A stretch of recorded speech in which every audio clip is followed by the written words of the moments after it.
City access రోడ్డుకి ప్రధాన కీలకమైన ఘట్టం అయితే పనులు సర్వేగంగా అయితే జరుగుతుంది. ఏదైతే ఉందో స్టీల్ బ్రిడ్జి నిర్మాణం కనుక పూర్తయితే డైరెక్ట్గా ఇటు గుంటూరు వచ్చే వైపు నుంచే ట్రాఫిక్ కానీ, విజయవాడ ప్రకాశం బ్యారేజ్ వచ్చేటువంటి ట్రాఫిక్ కానీ ఈ రెండింటికి జంక్షన్గా ఈ యొక్క స్టీల్ బ్రిడ్జ్ అయితే ఉంటుంది. ఈ స్టీల్ బ్రిడ్జ్ నిర్మాణం పూర్తయితే ఈ స్టీల్ బ్రిడ్జికి కనెక్ట్ చేసి సిఆర్డీఏ కలుస్తుంది. ప్రస్తుతం మనం ఇక్కడ స్టీల్ బ్రిడ్జ్ నిర్మాణ పనులు జరిగే ప్రాంతంలో అయితే ఉన్నాం. ఏదైతే ఉందో అమరావతి సచివాలయానికి వెళ్ళాలంటే కరకట్ట మీద వెళ్ళడానికి చాలా రద్దీగా ఉండే పరిస్థితి.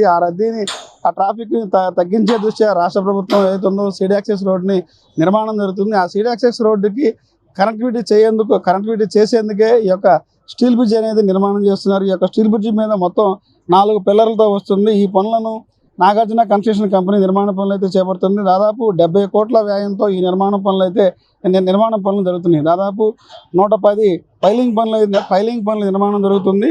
రెండు వైపులా కూడా పైలింగ్ పనులు చూస్తే మనం విజువల్లో చూసుకోవచ్చు. అటు రోడ్డుకి అవతల వైపు కూడా ఏదైతే ఉండవల్లి వైపు పైలింగ్, అటువైపు కరకట్ట వైపు కూడా రెండు పక్కల కూడా పైలింగ్ పనులు అయితే వేగంగా జరుగుతున్నాయి. City access road phase 3 Undavalli నుంచి ఈ యొక్క రోడ్డు అయితే కనెక్టివిటీ అవుతుంది. రాజధాని అమరావతికి ప్రధాన రహదారితో కలవడంతో ట్రాఫిక్ కొంత ఇబ్బంది లేకుండా కరకట్ట మీద వచ్చే ట్రాఫిక్ కూడా కొంత తగ్గుముఖం పడుతుంది. ఈ వచ్చేటువంటి ఎవరైతే గుంటూరు వచ్చే వాహనాలు అయితే ఉన్నాయో ఆ వాహనాలు ఇటు ఈ సిటీ యాక్సెస్ రోడ్డు కనెక్ట్ అవ్వడానికి ఈ యొక్క స్టీల్ బ్రిడ్జితో కనెక్ట్ అయ్యి లోపలికి వెళ్ళిపోవడం జరుగుతుంది. విజయవాడ నుంచి వచ్చే ట్రాఫిక్ కూడా, ప్రకాశం బ్యారేజ్ నుంచి వచ్చే ట్రాఫిక్ కూడా, ఇటువైపు వచ్చే ట్రాఫిక్ మొత్తాన్ని కూడా ఈ స్టీల్ బ్రిడ్జి నుంచి లోపల నుంచి వెళ్తే సిటీ యాక్సెస్ రోడ్డు కనెక్ట్ అవడం వల్ల రాజధానిలోకి వెళ్ళాలన్నా, సచివాలయంలోకి వెళ్ళాలన్నా, లేదా హైకోర్టులోకి వెళ్ళాలన్నా, ఎక్కడికి వెళ్ళాలన్నా ఈ రోడ్డు ప్రధాన రోడ్డుగా ఉపయోగపడుతుంది. దీంతో పాటుగా సిటీ యాక్సెస్ రోడ్డు ఫేజ్ 3లో కలపడం వలన అమరావతి రాజధానిలో కలుస్తుంది.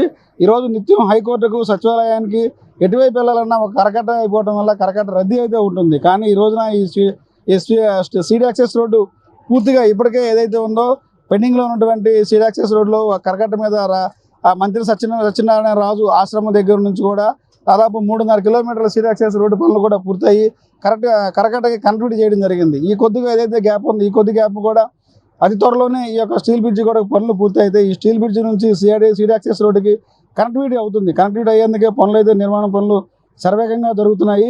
ఈ పనులకు స్టీల్ బ్రిడ్జ్ నిర్మాణ పనులు పూర్తయితే మంగళగిరి నుంచి వచ్చే వాహనాలు కానీ, ఇటు విజయవాడ నుంచి వచ్చే వాహనాలు కానీ ఈ రోడ్డు మీద రావడం అయితే జరుగుతుంది. దాదాపు 70 కోట్ల వ్యయంతో ఈ యొక్క స్టీల్ బ్రిడ్జ్ నిర్మాణ పనులు జరుగుతుంది.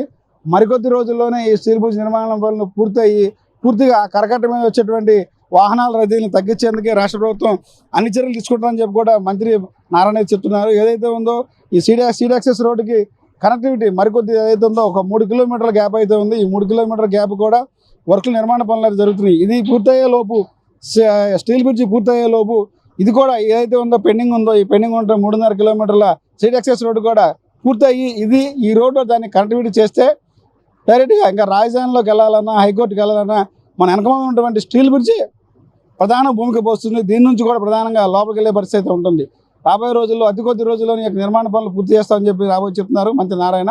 నిత్యం 24/7 రకంగా నిర్మాణ పనులు జరుగుతున్నాయి. ఇది ఇక్కడ పరిస్థితి. కెమెరామ్యాన్ నితిన్తో రాజ్ కమల్, S4 మీడియా, ఉండవల్లి నుంచి.